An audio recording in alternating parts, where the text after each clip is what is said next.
దేవుడి నామమునకు మహిమ కలుగును గాక. సమయం ఇచ్చిన పాస్టర్ గారికి నా వందనాలు. గుడి వచ్చిన మీ అందరికీ నా వందనాలు. నేను ఇప్పుడు యేసుక్రీస్తు 12 మంది శిష్యులు ఏ విధంగా మరణించారో చెప్తాను. యేసుక్రీస్తు ఈ లోకంలో జీవించిన కాలంలో 12 మంది శిష్యులను ఏర్పాటు చేసుకున్నారు. ఆ 12 మంది శిష్యులకు అపోస్తులు అని పేరు పెట్టారు. అపోస్తులు అనే పదం అపోస్తులస్ అనే గ్రీకు పదం నుండి వచ్చింది. అపోస్తులు అంటే పంపబడిన వారు అని అర్థం. దేవుడు ఒక ప్రత్యేకమైన ప్రణాళికతో, ప్రత్యేకమైన ఉద్దేశంతో దేవుని పరిచర్యను అనేక మందికి సువార్త చెప్పడం కోసం దేవుడు ఈ 12 మంది శిష్యులను ఏర్పాటు చేసుకున్నారు. అయితే ఈ 12 మంది శిష్యులు శిష్యత్వంలోనికి ఎలా వచ్చారు, శిష్యత్వంలోనికి దేవుడి వీళ్ళందరినీ ఏ విధంగా ఏర్పాటు చేసుకున్నారో అన్న విషయం మనందరికీ తెలుసు. కానీ ఈ 12 మంది శిష్యులు ఏ విధంగా మరణించారు, వారి చివరి రోజుల్లో దేవుని కొరకు, క్రీస్తు మరణ పునరుద్ధరణం కొరకు ఏ విధంగా ప్రభువు కోసం మరణించారో, క్రీస్తు కొరకు ఏ విధంగా హతసాక్షులయ్యారో నేను ఇప్పుడు చెబుతాను. మొదటి శిష్యుడు పేతురుని దేవుడు పిలుచుకున్నప్పుడు తను చేస్తున్న జాలరి వృత్తిని ఆపేసి దేవుణ్ణి వెంబడించడం మొదలుపెట్టాడు. అంతేకాదు, పేతురు చాలా సందర్భాల్లో దేవునికి దగ్గరగా ఉన్నాడు. అయితే దేవుణ్ణి పట్టుకోవడానికి గెత్సెమనే తోటలోకి సైనికులు వచ్చినప్పుడు పేతురు దేవుణ్ణి వదిలేసి వెళ్ళిపోతాడు, అక్కడి నుంచి పారిపోతాడు. అంతేకాదు, దేవుడెవరో తెలియదని 3 సార్లు అబద్ధం ఆడతారు. తరువాత తను చేసిన తప్పుని తెలుసుకుని పేతురు సంతాపపడి మరలా తిరిగి ప్రభు దగ్గరకు వస్తాడు. అయితే పరిశుద్ధాత్మ దేవుడు కుమ్మరించబడిన తరువాత పేతురు అభిషేకం పొందుకుంటాడు. ప్రత్యేకంగా యూదులకి సువార్త చెప్పడం కోసం పేతురు అభిషేకించబడతాడు. అయితే పేతురు రోమా పట్టణంలో సువార్త ప్రకటిస్తూ ఉండగా అక్కడి చాలామంది దేవుని నమ్ముకుంటారు. తను ఎవరికైతే సువార్త చెబుతారో వాళ్ళందరూ దేవుని నమ్ముకుంటారు, దేవుని యందు విశ్వాసం ఉంచుతారు. అయితే పేతురు రోమా పట్టణంలో సువార్త ప్రకటిస్తూ ఉండగా సైనికులు అతన్ని సిలువ వేయడానికి తీసుకువెళ్తారు. అయితే పేతురుని సిలువ వేస్తూ ఉండగా పేతురు, నన్ను యేసు ప్రభువులాగా సిలువ వేయొద్దు, నేను యేసు ప్రభువు అంత అర్హుడిని కాను, కనుక నన్ను తలక్రిందులుగా సిలువ వేయండి అంటాడు. అప్పుడు పేతురు సిలువలో మరణిస్తాడు. దేవుని కొరకు పేతురు హతసాక్షి అవుతాడు. రెండవది ఆంద్రేయ పేతురు యొక్క సహోదరుడు.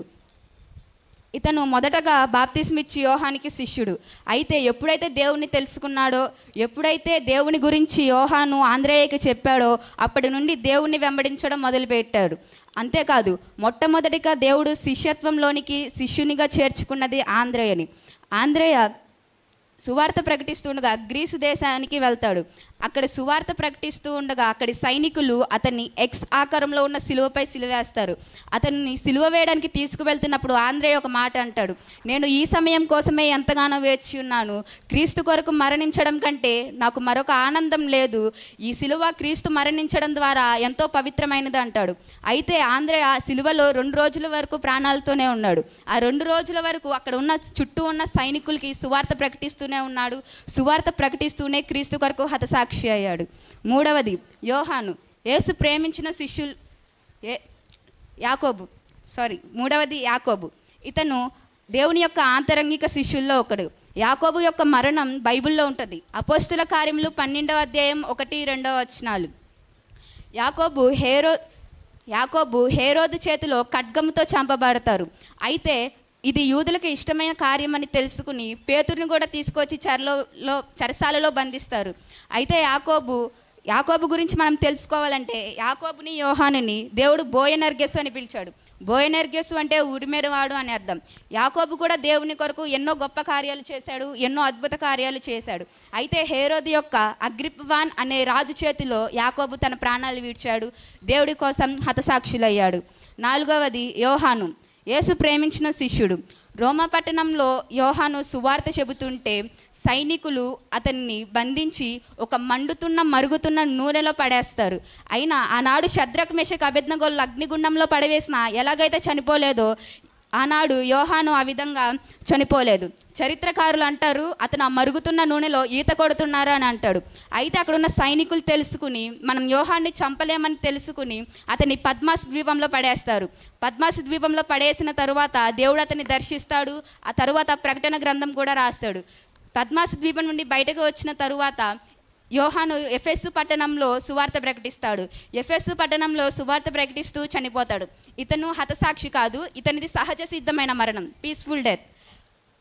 తరువాత ఫిలిప్, ఇతను సువార్త ప్రకటిస్తూ నార్త్ ఆఫ్రికా నుండి టర్కీ అనే ప్లేస్లో సువార్త ప్రకటిస్తుండగా రోమన్స్ యొక్క గవర్నర్ యొక్క కుటుంబానికి సువార్త ప్రకటిస్తూ ఉండగా అతని భార్య క్రీస్తు యొక్క మరణ పునరుద్ధానం యొక్క సత్యాన్ని తెలుసుకుంది. క్రీస్తు యేసు సిలువలో చేసిన త్యాగాన్ని తెలుసుకుని తన భార్య క్రీస్తుని వెంబడించింది, విశ్వాసం ఉంచింది, దేవుని మీద విశ్వాసం ఉంచింది. అయితే ఇదంతా తన భర్తకి నచ్చక, రోమన్ యొక్క గవర్నర్ భార్య దేవుణ్ణి తెలుసుకోవడం ఇతనికి నచ్చక ఫిలిప్ని చంపించేస్తారు. ఫిలిప్ కూడా క్రీస్తు కొరకు హతసాక్షి అవుతాడు. తరువాత బర్తలోమె, ఇతన్ని నతనీయులు అని కూడా పిలుస్తారు. ఇతని యందు ఏ కపటమును లేదు అని దేవుడు సాక్ష్యం ఇస్తాడు. అయితే బర్తలోమై మన భారతదేశంలో మహారాష్ట్రలో కళ్యాణ్ అనే ప్రాంతంలో సువార్త ప్రకటించడం మొదలుపెట్టారు. అక్కడే మొదటిగా సంఘాన్ని కూడా స్థాపించారు. అయితే కళ్యాణ్ అనే ప్రాంతం నుంచి అర్మేనియా అనే ప్రాంతానికి వెళ్తారు.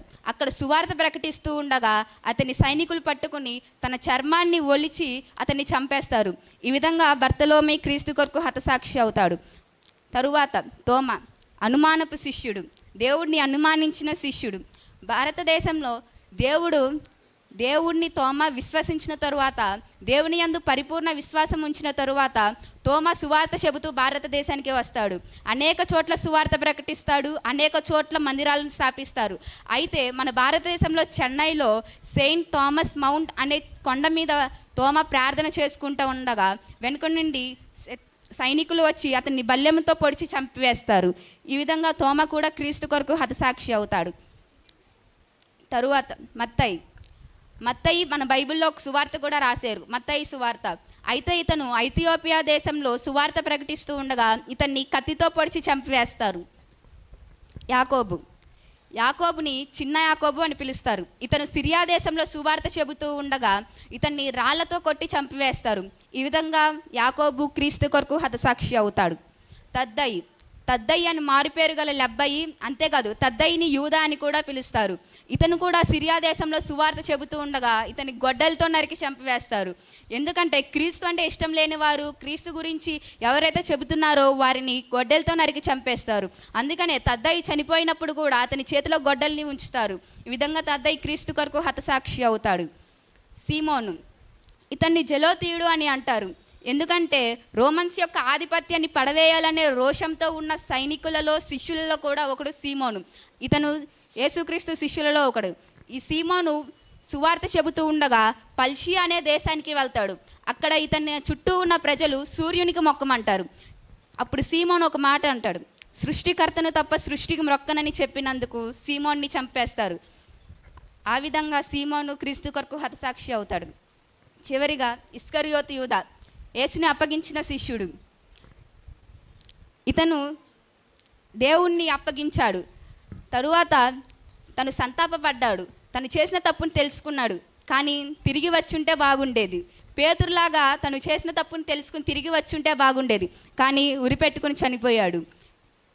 ఇతని స్థానంలో మత్తయి అనే శిష్యుడు వచ్చాడు. ఇతను సువార్త ప్రకటించాడు, దేవుని కొరకు హతసాక్షి అయ్యాడు. అయితే ఒక విషయం, దేవుని కొరకు మనం ఎన్ని సువార్తలు చెప్తున్నాం, దేవుని కొరకు ఎన్ని పరిచయాలు మనం చేస్తున్నాం, వీళ్ళందరూ ఎలా చనిపోయారు, ఎక్కడ చనిపోయారు అనే దానికంటే ఎందుకు చనిపోయారో మనం ఆలోచించాలి. వీళ్ళు చేసిన క్రీస్తు యొక్క మరణ పునరుద్ధానం యొక్క సత్యాన్ని గురించి అనేక మందికి ప్రకటించడం కోసం, క్రీస్తు యేసు సిలువలో చేసిన త్యాగాన్ని గురించి అనేక మందికి ప్రకటించడం కోసం వీళ్ళందరూ క్రీస్తు కొరకు హతసాక్షులు అయ్యారు. అయితే మనకు వచ్చే చిన్న చిన్న శ్రమల్లో, చిన్న చిన్న ఇబ్బందుల్లో దేవుని నుండి వెనుకడుగు వేస్తున్నట్లయితే వీళ్ళందరినీ చూసి మనం స్ఫూర్తి తెచ్చుకోవాలి.